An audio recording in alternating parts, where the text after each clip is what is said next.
जय मसीह की प्यारे भाइयों और बहनों, आप सबका स्वागत है आज के बाइबल स्टडी में। हम पहले तिमुथियुस का पुस्तक 2 अध्याय उसके 8 से लेकर के 10 तक के वचन को पिछले बार हमने देखा। आज हम 11 से लेकर के 15 तक के वचन को एक साथ हम उसका ध्यान करेंगे। जैसा कि मैंने आपको पिछली बार याद दिलाया, ये बहुत ही एक विवाद पूर्वक विषय है कलीसियाओं में, और लोग जो है कई तरह से इसकी शिक्षाएं देते हैं। ये जिस तरह से हमारा टाइटल है, स्त्री को कलीसिया में चुप रहना है क्या, इस बात से जुड़ा हुआ कुछ शिक्षा हम यहाँ पर देखते हैं। तो जैसा मैंने खुद इसको पवित्र आत्मा से सीखा है और जिस तरह से हमारे आत्मिक पिता ने इसके बारे में शिक्षाएं दी हैं, उसी बात को आज मैं आप लोगों से बांटना चाहूंगी। तो आइए हम एक साथ इस वचन को पढ़ें।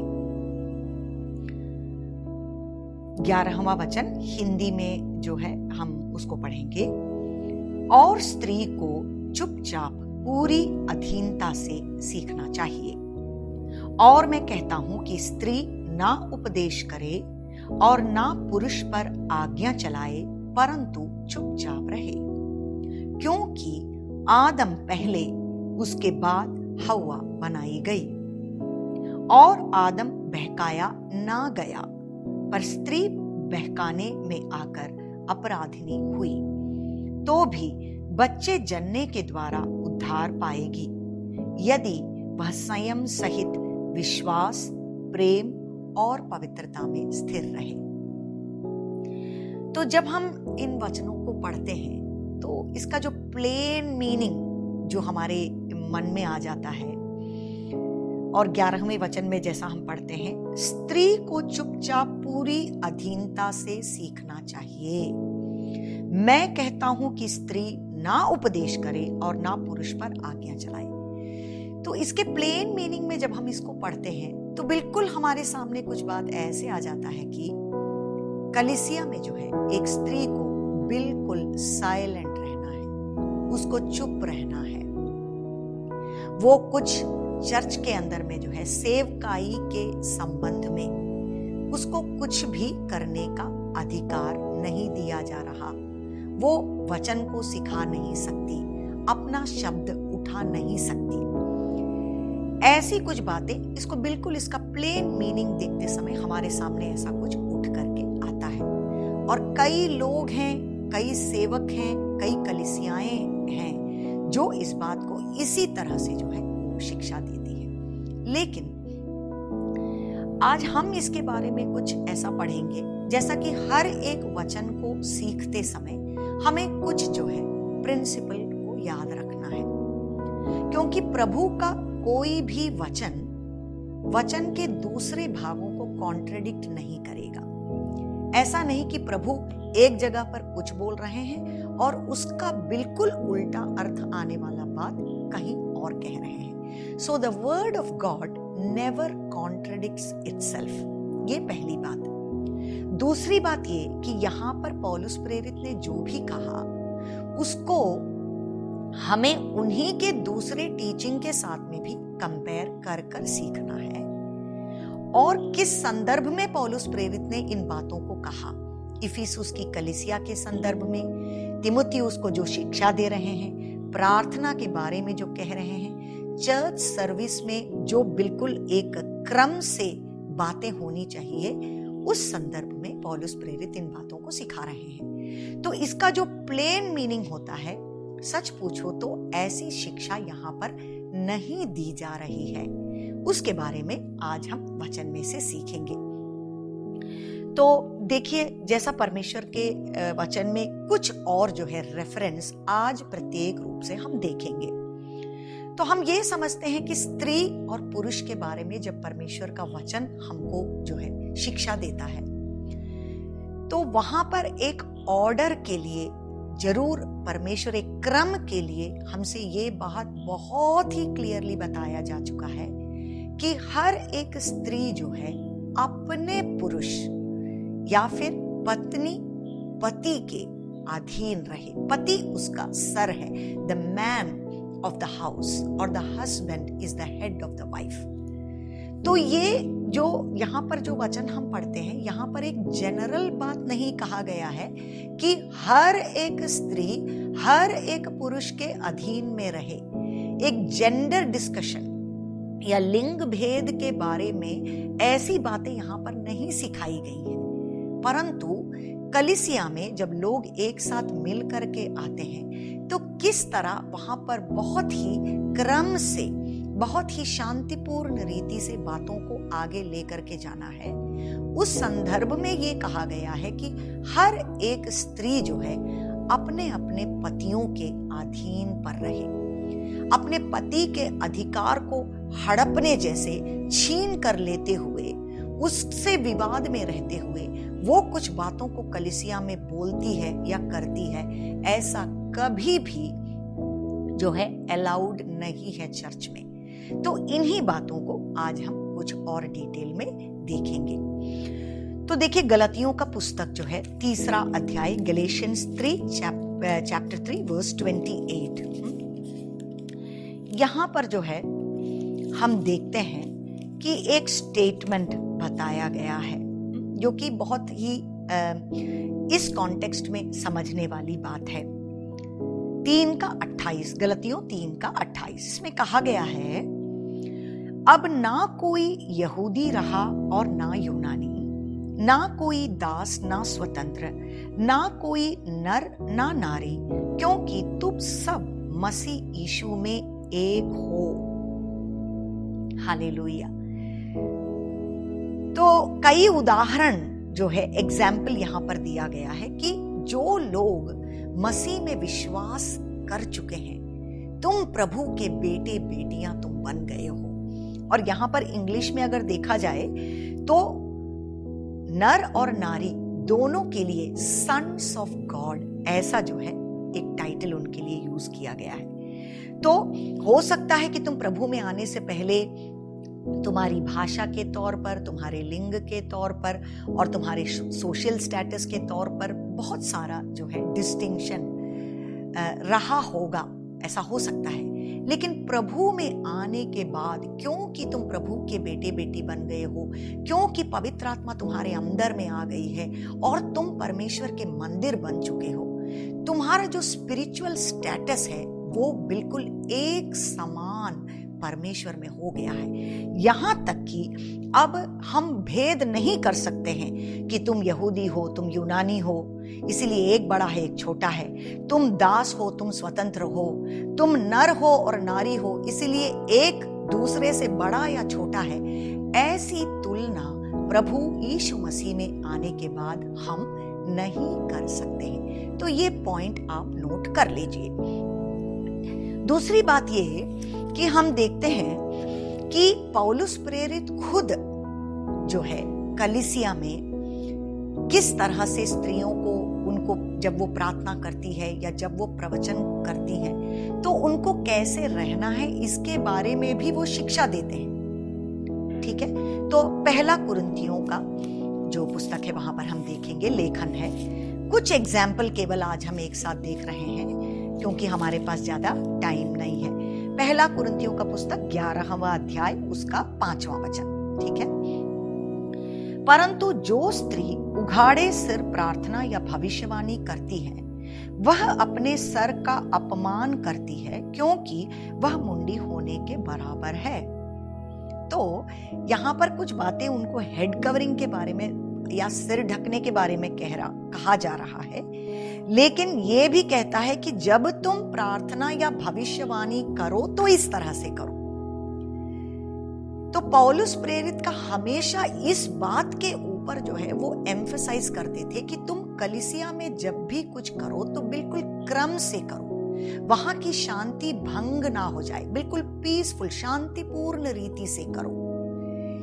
तो ये बात वो नहीं कर रहे हैं कि स्त्री जो है या औरतें जब वो कलीसिया में आती हैं तो उनको अपना मुंह बिल्कुल जो है बंद करके रखना है, तुम सेवकाई में या किसी भी ऐसी बातों में तुम शामिल नहीं हो सकती, ऐसा सीख उन्होंने नहीं दिया। लेकिन क्रम से रहो, अपने अपने पतियों के अधीन रहो। मान लो तुमको कुछ बोलना है या तुमको कुछ डाउट है या तुमको कोई आशंका है, तो अपने अपने घर में अपने पतियों से वो बातचीत करो और उसको ढंग से जो है तुमको वो प्रेजेंट करना सीखना है। कभी ऐसा ना हो कि तुम अपने जो है पति के अधिकार को हड़पा कर वो जब तुमसे एक मेल मिलाप में ना हो तो उसके अधिकार को हड़प करके तुम कुछ बात कलीसिया में करो या बोलो, ऐसा प्रभु तुम्हारे बारे में नहीं चाहते। दूसरी तरफ हम देखते हैं प्रेरितों के काम, उसके जो है 16वें अध्याय लुदिया के बारे में हम पढ़ते हैं। ठीक है, वो एक स्त्री थी, परंतु जब पौलुस प्रेरित जाकर के उस प्रांत में सुसमाचार का प्रचार करते हैं तो सबसे पहले प्रभु ने उसका जो है दिल खोल दिया। और देखिए, और बहुत सारे लोग थे लेकिन स्त्री का दिल खुल गया। 15वें वचन में हम पढ़ते हैं, और जब उसने अपने घराने समेत बपतिस्मा लिया, उसने विनती की कि यदि तुम मुझे प्रभु की विश्वासिनी समझते हो, चल कर मेरे घर में रहो, और वह हमें मना कर ले गई। तो हम देखते हैं कि किस तरह से यहाँ पर लुदिया को जो है परमेश्वर इस्तेमाल करते हैं और कई लोग जो हैं उनके द्वारा जो है मसीह में आ गए। ऐसा बहुत सारा उदाहरण हम नए नियम में देखते हैं जहां पर कि बहनों के घर में जो है कलीसिया मिला करती थी और वो नेतृत्व के स्थान में परमेश्वर ने उनका उपयोग किया। यहीं पर प्रेरितों के काम 18वें अध्याय उसके 26वें वचन में वर्स 26 में हम पढ़ते हैं, यहाँ इफिसुस में ही अक्विला और प्रिस्किला, ये हस्बैंड वाइफ, इनके बारे में हम पढ़ते हैं। पर यहाँ पर एक व्यक्ति अपुल्लोस जो है उस जगह पर आया, जो कि परमेश्वर में बहुत इच्छा रखता था, परंतु परमेश्वर के वचन के बारे में जो ज्ञान की परिपूर्णता उसको उतना ज्यादा नहीं थी। तो यहाँ पर हम देखते हैं कि किस तरह से 26वां वचन पढ़ेंगे, वह आराधनालय में निडर होकर बोलने लगा, पर प्रिस्किल्ला और अक्विला उसकी बातें सुनकर उसे अपने यहाँ ले गए और परमेश्वर का मार्ग उसको और भी ठीक ठीक बताया। तो जस्ट एक रेफरेंस मैंने लिया कि पहले नाम उसकी बीबी का लिया जाता है क्योंकि उसके अंदर में एक जो है गिफ्टिंग या टैलेंट पर पवित्र आत्मा ने ऐसा दिया है कि वो वचन को बताकर किसी को समझा सकती है। तो वो दोनों पति पत्नी मिल करके जो है अपुल्लोस को परमेश्वर के बारे में वहां पर सीख देते हैं या जो है उसको समझ देते हैं। ऐसे बहुत सारे वचन जो हैं परमेश्वर के इसमें हम देखते हैं, पत्रियों में हम देखते हैं। रोमियो के पुस्तक उसके 16वें अध्याय में हम क्या देखते हैं, यहाँ पर पौलुस प्रेरित जो है अपने मिनिस्ट्री टीम को धन्यवाद देते हैं या उनको व्यक्तिगत रूप से जब उनका अभिवादन करते हैं। तो ये पूरा अध्याय आप पढ़िए, इसमें जो है कई जगह पर हमें वो 3 लोगों का नाम लेंगे तो उसमें से एक जरूर एक महिला या एक स्त्री है जिसने सेवकाई में पौलुस के साथ मिलकर काम किया। पहला वचन वो कहते हैं, मैं तुमसे फीबे की जो हमारी बहन और किंक्रिया की कलीसिया की सेविका है विनती करता हूं। ओके, तो वो ये ले करके कहते हैं कि ये जो फीबी है वो क्या है, वो कलीसिया की सेविका है। एक जगह का नाम लेकर के बोलते हैं कि वो सेविका है। ये पूरा अध्याय अच्छा है, आप पढ़िए, मैं केवल रेफरेंस दूंगी आपको। पहला वचन, तीसरे वचन में वो फिर से प्रिस्किला के बारे में बोल देते हैं। छठे वचन में आकर के वो जो है मरियम के बारे में बोल देते हैं। मरियम जिसने तुम्हारे लिए बहुत परिश्रम किया। ये सारी महिलाएं जो सेवकाई में पौलुस इनके नाम को याद कर रहे हैं कि क्योंकि तुम लोग सेवकाई में थे, परमेश्वर किस तरह से जो है कलीसिया को आगे लेकर के गए। 7वें वचन में वो फिर कहते हैं, जूनियस के बारे में कहते हैं, है ना, यूनियास हिंदी में उसको ऐसे कहते हैं, उसके बारे में यहाँ पर रेफरेंस दिया गया है। फिर 12वें वचन में आकर के जो है वो बोलते हैं, त्रूफेना और त्रूफोसा को जो प्रभु में परिश्रम करती हैं नमस्कार। तो ये सब लोग जो हैं सेवक लोग हैं कलीसिया में, इनको ऐसे याद करके पौलुस इनको धन्यवाद कर रहे हैं। प्रिया फिरसीस को जिसने प्रभु में बहुत परिश्रम किया, नमस्कार। ये लोग सब जो है सेवकाई में बहुत एक्टिव रहने वाली औरतें थी, जिनके बारे में पौलुस कहते हैं। 15वें वचन में आकर के फिर कहते हैं, फिलोलुगुस और यूलिया और नेयूर्स और उसकी बहन और उलुम्पास और उनके साथ के सब पवित्र लोगों को नमस्कार।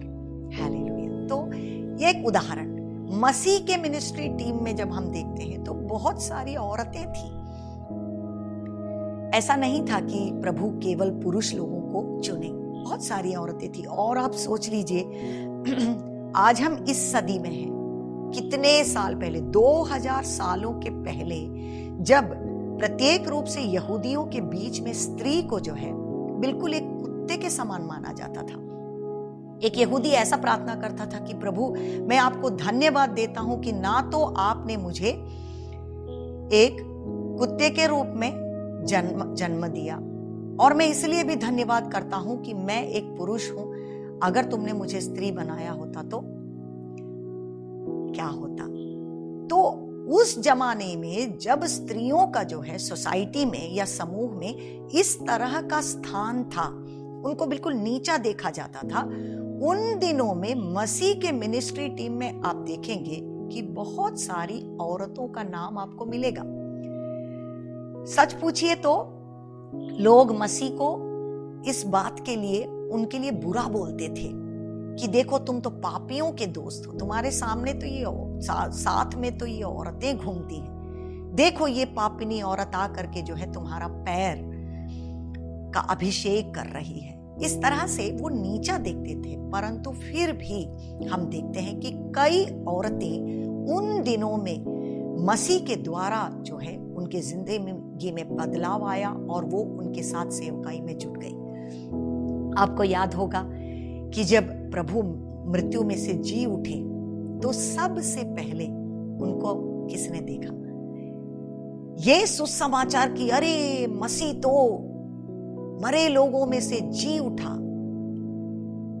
ये समाचार चेलों के पास एक स्त्री ने पहुंचाया।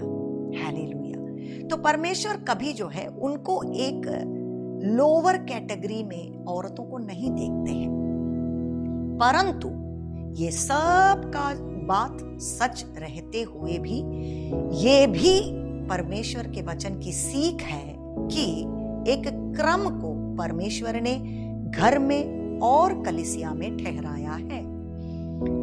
वो भी परमेश्वर के वचन का टीचिंग है। तो इसमें प्रॉब्लम यह है कि लोग जो है ऐसी बातों को सिखाते सिखाते इतने लेवल तक चले जाते हैं कि वो स्त्रियों को बिल्कुल चुपचाप देखना चाहते हैं, उनको सेवकाई में आगे नहीं आने देना चाहते हैं। उनको वो क्रम सिखाकर वो जो है उस क्रम के अंदर खड़े होकर के परमेश्वर ने उनके अंदर में जो भी गिफ्टिंग दिया है, पवित्र आत्मा का जो भी वरदान दिया है, उसमें उनको एनकरेज करके बढ़ोतरी करके आगे लाने की बजाय लोग ऐसे वचनों का उपयोग करके बिल्कुल उनको चुप करा करके बैठा देना चाहते हैं, जो कि सच बात नहीं है। वो कभी भी परमेश्वर के वचन की शिक्षा इस तौर से नहीं दी गई है। तो आइए हम फिर से अपने उसी वचन में चले जाते हैं। तो क्या कहा गया है? और स्त्री को चुपचाप पूरी अधीनता से सीखना चाहिए। तो इफिसुस की कलीसिया में कुछ ऐसा संदर्भ है कि औरतें जो हैं खुद अपने अपने पतियों के अधीन रहने का एक प्रैक्टिस भी उनको नहीं है, क्योंकि वो अन्य जातियों में से आई हैं। कई लोग तो ऐसी हैं जो कि मंदिर में और कई जगह पर वेश्या के रूप में वो लोग रहती थी। तो ऐसे लोग जो हैं, इन लोगों ने सुसमाचार को सुन लिया और पश्चाताप करके ये कलीसिया के अंदर तो चली आई, लेकिन खुद अपने अपने घर में भी अपने पतियों के अधीन रहने का जो है एक डिसिप्लिन इनकी जिंदगी में नहीं है। तो इसीलिए क्या हो जाता है कि जब ये कलीसिया में भी आती हैं तो बिल्कुल ओपनली जो है जोर जोर से बातें कर रही हैं, जोर जोर से। अगर उनको किसी चीज के बारे में उनको कुछ कंफ्यूजन है या उनको कुछ कहना है, तो वो बिल्कुल ओपनली जब वहां सर्विस चल रहा है और प्रभु के दास लोग वहां पर बातचीत कर रहे हैं, तो उसके बीच में आवाज उठा करके ये कुछ भी बोलते जा रही हैं। कई बार जो है अपने अपने हस्बैंड लोगों को, उनके जो अधिकार को जो है उनको हड़पाते हुए उनका स्थान लेकर के ये कुछ करती जा रही हैं। और ऐसे कलीसिया में स्त्रियों को कभी भी नहीं करना है। तो साइलेंट, इंग्लिश में भी वो वर्ड ऐसा यूज किया गया है कि देखो, साइलेंट वो वर्ड जो है ग्रीक में वो सही नहीं। हमारे आत्मिक पिता ने हमको ये शिक्षाएं दी हैं, क्योंकि ये शैतान का एक बहुत बड़ा जो है एक ट्रिक भी है कि ऐसी बातों को ले करके आ करके वो जो है कलीसिया में स्त्रियों को बिल्कुल उनका मुंह बंद कर देना चाहते हैं कि तुम बस घर में बैठो, खाना बनाओ, बच्चों को देखो, कोई घर में आए तो उनको चाय नाश्ता दो, बस खत्म। कलीसिया में आओ तो बस ऐसे मुंह बंद करके बैठ जाओ और प्रार्थना में उसमें तुम शामिल हो जाओ, उठ के वापस घर चले जाओ। तो इस तरह से जो है परमेश्वर की सेना में जो है 50% से ज्यादा जो है औरतें हैं, जो कि बिल्कुल स्ट्रॉन्ग सैनिकों की तरह है। तो अगर उनको चुप कर दिया जाए, उनके आत्मिक वरदानों में उनको आगे ना आने दिया जाए, तो ये जो है शैतान के लिए बहुत ही एक एडवांटेज का बात है कि इतने लोगों को तो उसने चुप कर दिया। तो जैसे मान लो आधे सैनिक को जो है घर पर बैठा दिया, फिर केवल जो है बाकी आधे सैनिक ही वहां पर एक्टिव रहेंगे। तो हमको वो क्रम के बारे में समझना है। Yes, there has to be an exercise of a godly order in the church, in services. तो उसी संदर्भ में पौलुस ने कहा, स्त्री को चुपचाप पूरी अधीनता से सीखना चाहिए। और मैं कहता हूं कि स्त्री ना उपदेश करे और ना पुरुष पर आज्ञा चलाए। इंग्लिश में वो और थोड़ा अच्छी तरीके से बताया गया है कि I do not want a woman to usurp authority और exercise authority over a man. अपने अपने पतियों के जो अधिकार के तुम नीचे रहो। कई बार जो है ऐसा भी हम देखते हैं कि स्त्री लोगों का ज्ञान जो है परमेश्वर उनको ज्ञान देता है, कई बातों में उनका ज्ञान अगर सुना जाए, उनका ज्ञान अगर प्रैक्टिस में लाया जाए, तो कलीसिया जो है परमेश्वर बहुत अच्छी रीति से आगे लेकर के जा सकते हैं। तो ये नहीं कहा गया है कि उनको बिल्कुल चुप कर दो, केवल ये कहा गया है कि उनको आप सिखाइए कि किस तरह से क्रम से उनको बातें करना है, किस तरह से उनको जो अधिकार परमेश्वर ने उनके ऊपर दिया है उसमें जो है उनको अधीन रहना है, सबमिटेड रहना है। लेकिन उसी समय परमेश्वर ने जो कुछ भी कृपा उनको दिया है, जो कुछ भी आत्मिक वरदान दिया है, उसमें आगे आने का एक बहुत बड़ा प्रोत्साहन उनके लिए होना भी चाहिए। तो अपने पतियों का स्थान तुम मत लो, और चर्च में जो एल्डर्स हैं, जो सेवक लोग हैं, पासवान लोग हैं, वो लोग जो सिखाते हैं, कहते हैं, उसको स्वीकार करो, उसके अधीन रहो। अगर तुम्हें उस बात से कोई मेल मिलाप नहीं है या कुछ डाउट है, तो उसको जो है बिल्कुल शांत रीति से उसके बारे में तुम क्लियर करो। ऐसी बातों को यहाँ पर कहता है। और देखिए फिर 13 से लेकर के नीचे हम फिर कुछ पढ़ते हैं, क्योंकि आदम पहले, उसके बाद हव्वा बनाई गई, और आदम बहकाया ना गया, पर स्त्री बहकाने में आकर अपराधिनी हुई। ये भी एक नोट करने लायक बहुत ही प्रधान एक पॉइंट है, इंपॉर्टेंट पॉइंट है, जिसको कि हम यहां पर देखते हैं। तो देखिए, जब हम उत्पत्ति पुस्तक 3 अध्याय में देखते हैं, तो एक तरह से देखा जाए तो हम देखते हैं कि वहां आदम उस सीन पर नहीं है, केवल हव्वा को वहां पर हम देखते हैं। लेकिन यहां पर लेकर के कहा गया है कि आदम वाज नॉट डिसीव्ड। तो ये एक डिफरेंस नर और नारी में है, जो कि मैं खुद एक स्त्री होने के नाते भी समझती हूं। परमेश्वर ने मुझे पिछले सालों में ये सिखाया है, और ये मेरी जिंदगी में आशीष का भी कारण बना है कि मैं किस तरह से अपने आप को जो है अपने अधिकारियों के साथ में पोजीशन करूं, क्योंकि नारी के अंदर कुछ ऐसा है कि उसको जो है डिसीव्ड होने का या बहक जाने का चांस थोड़ा ज्यादा है। इसीलिए परमेश्वर ने पुरुष को जो है उसका हेड बनाया। और हमारे आत्मिक पिता की शिक्षा के अनुसार इसलिए हम अपनी कलीसियाओं में भी उस बात का प्रैक्टिस करते हैं।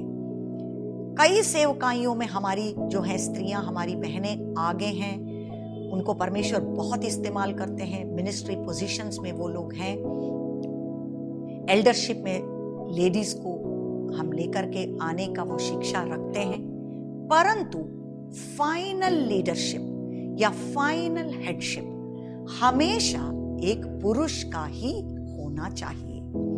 ये बात हम अपनी कलीसियाओं में ध्यान रखते हैं। ऐसा रेयर कोई सिचुएशन हो जाए कि किसी कलीसिया में ऐसा कोई पुरुष है ही नहीं जो कि इतना जो है मैच्योर है कि वहां पर कुछ समय के लिए एक बहन को वहां का मेन पास्टर बनाया जाए। हो सकता है ऐसा करना पड़े, परंतु हम ये परमेश्वर में ये एक प्रिंसिपल हम रखते हैं कि मेन लीडर, मेन पास्टर हमेशा एक कलीसिया का एक पुरुष ही हो, ताकि अगर स्त्रियां वहां पर सेवकाई में हों तो भी उनके ऊपर एक पुरुष हो जो कि उनको करेक्ट गाइडेंस दे पाए।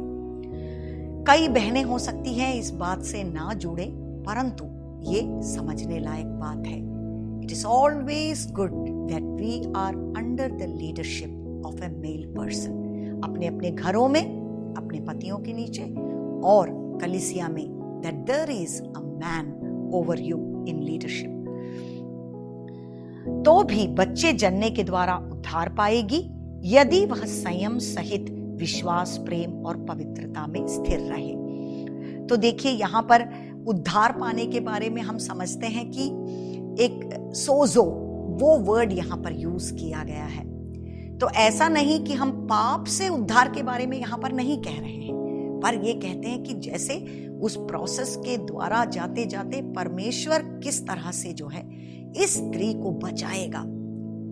एक डिलीवरी के बाद में जैसे मान लो एक स्त्री का नया जन्म हो जाता है, परंतु अगर वह संयम सहित विश्वास, प्रेम और पवित्रता में स्थिर रहती है तो परमेश्वर जो है उसको एक प्रमोशन दे देता है, उसको बच्चे दे करके, उसको इस कठिन जो है एक प्रोसेस में से गुजार करके उसको जिंदगी के अगले तल पर परमेश्वर एक प्रमोशन दे देता है। और अपने घर में अच्छी तरह से रहने के कारण अपने पति और अपने बच्चों के संबंध में अच्छी तरह से रहना अगर वो सीखती है तो कलीसिया की सेवकाइयों में भी परमेश्वर उसको स्टेप बाय स्टेप ऊपर उठाना चाहता है। सो गॉड ब्लेस यू ऑल।